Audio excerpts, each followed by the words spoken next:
வணக்கம். இப்போது நம்ம Jio fibre and Jio air fibre இப்போது நான் வந்து ஏற்கனவே வந்து பார்த்தீங்கன்னா ஒரு 2 மந்த் முன்னாடி ஒரு வீடியோ போட்டிருந்தேன். அதாவது ஜியோ ஃபைபர் அவங்க டீம்லேருந்தே ஒரு வீடியோ போட்டிருந்தேன். அந்த வீடியோ என்ன அப்படின்னு பார்த்தீங்கன்னா, அதாவது 500க்கு பண்ணிங்கன்னா 50 நாட்கள் ரீசார்ஜ் அப்படின்னு சொல்லி பேசியிருப்பேன். இப்போது அதாவது ரீசார்ஜ் முடிஞ்சிருச்சுங்க. அந்த 50 நாட்கள் வந்து எனக்கு முடிஞ்சு விட்டது. எப்படி ப்ரோ நீங்கள் கேட்டிருந்தீங்களே, உங்களுக்கு நான் எப்படி ப்ரோ இதை ரீசார்ஜ் பண்ணுறது அப்படின்ற சிம்பிள். அதுக்கு முன்னாடி நம்ம சேனலை ஒரே ஒரு லைக் அண்ட் ஷேர், அப்புறம் கீழே வந்து பார்த்தீங்கன்னா ஹைப் அப்படின்னு சொல்லி ஆப்ஷன் இருக்கும், டச் பண்ணுங்கள். அப்போ தான் நான் போடுற வீடியோ உங்களுக்கு வந்து கொண்டே இருக்கும். ஜியோ ஃபைபரில் நான் வந்து எல்லாமே நான் அப்படி ஸ்க்ரீனில் போடுறேன். லைவாக உங்களுக்கு நான் ரீசார்ஜ் பண்ணதை அப்படி நான் ஸ்க்ரீனில் போடுறேன். நான் வந்து வீடியோ ரெக்கார்டிங் எடுத்திருக்கேன், அதை அப்படி தான் உங்கள்ட்ட காட்டுறேன். ஓகேவா? First of all no activate plan காட்டும். இந்த நோ ஆக்டிவேட் பிளானில் வந்து உங்களுக்கு நான் அப்படியே காட்டும் போது மேலே வந்து free trial end special offer for you அப்படின்னு கொடுத்துருக்காங்க 1.5 மாதத்துக்கு. அப்போது நம்ம என்ன பிளான் பண்ணோம் அப்படின்னு கேட்டிங்கன்னா, இன்னும் நான் ரீசார்ஜ் பண்ணும்போது எனக்கு 500 ரூபாய் தான்.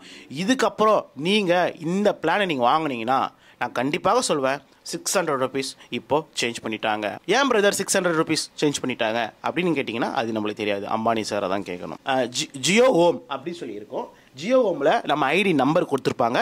அப்படி நீங்கள் உள்ளே போகும்போதே உங்களுக்கு பேமெண்ட் அப்படி சொல்லி ஒரு ஆப்ஷன் காட்டும். அதை தான் நீங்கள் அப்படின்னு சொல்லிட்டு டைரெக்டாக நீங்கள் உள்ளே போகும்போது உங்களுக்கு யூபிஐ ஐடி கேட்கும். அந்த யூபிஐ ஐடி கொடுத்துட்டு நீங்கள் வந்து ஃபோன்பே ஜிபேலலாம் பண்ண முடியாது, யூபிஐ ஐடியில் மட்டும்தான் பண்ண முடியும். யூபிஐ ஐடியிலே நீங்கள் பேமெண்ட் பண்ணிவிட்டு அதுக்கப்புறம் பேமெண்ட் ஃபார் சக்ஸஸ்ஃபுல் அப்படின்னு சொல்லி உங்களுக்கு இந்த ப்ரொசீஜரை நீங்கள் பண்ணிவிட்டு உடனே ரீசார்ஜ் நீங்கள் வந்து யூடியூப்பில் சாரிங்க கோல்டு, உடனே நீங்கள் ரீசார்ஜ் பண்ணிவிட்டு ஜியோ யூடியூப்பு இல்லை இன்ஸ்டாகிராமு ரீல் பார்க்கலாமா அப்படின்னு நீங்கள் கேட்டிங்கன்னா வாய்ப்பு இல்லை. ஏன் அப்படின்னு கேட்டிங்கன்னா, இது வந்து 1.5 மாதத்துக்கான ஆஃபர். ஓகேவா? அதனால் உங்களுக்கு ஒரு 12 ஹவர்ஸ்க்கு டைம் எடுக்கும். இன்னும் பிரதர் 12 ஹவர்ஸ் டைம் எடுக்குமா? 12 ஹவர்ஸ் டைம் எடுத்து நான் எப்படி பிரதர் நான் ஈஸி பண்ணுறது? அதே தான் நானும் ஃபேஸ் பண்ணேன். நான் ஜியோ டீம்லேருந்து ஃபோன் அடித்து கேட்டேன். அவங்க என்ன சொன்னாங்க அப்படின்னு கேட்டிங்கன்னா, பிரதர் இது வந்து உங்களுக்கு மட்டும் இஷ்யூ இல்லை, ஜியோ கஸ்டமர் எல்லாருக்குமே இஷ்யூ அப்படின்னு சொல்லியிருந்தாரு. அப்பாடா, எனக்கு அப்போ வந்து சிவகார்த்திக் மீம் தான் வந்தது.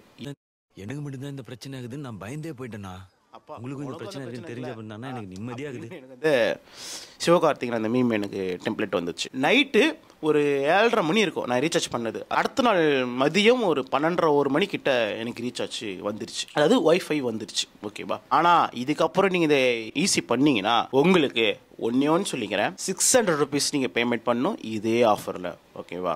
கண்டிப்பாக நான் நெக்ஸ்ட் வீடியோ வந்து நான் உங்களுக்கு தெளிவாக அந்த 600 பிளானை நான் கண்டிப்பாக சொல்கிறேன். இதை வந்து பார்த்தீங்கன்னா முழுக்க அந்த ரீசார்ஜ் முடிச்சுட்டு எப்படி ரீசார்ஜ் பண்ணுறது அப்படின்றத மட்டும்தான் இந்த வீடியோ பிடிச்சிருந்தா ஃப்ரெண்ட்ஸ் மேங்கலாம் ஷேர் பண்ணுங்கள், எனக்கு கொஞ்சம் மோட்டிவேஷனாக இருக்கும். அண்ட் இது சொல்கிறதுக்காக தான் இந்த வீடியோ மேக் பண்ணேன். அப்படியே நம்ம சேனலை லைக் ஷேர் சப்ஸ்கிரைப் இந்த வீடியோ ஃப்ரெண்ட்ஸ் மேங்கலாம் ஷேர் பண்ணுங்கள், எனக்கு கொஞ்சம் மோட்டிவேஷனாக இருக்கும். See you, bye guys, bye நண்பா. மேலும் ஒரு சுவாரஸ்யமான சந்திக்கிறேன்.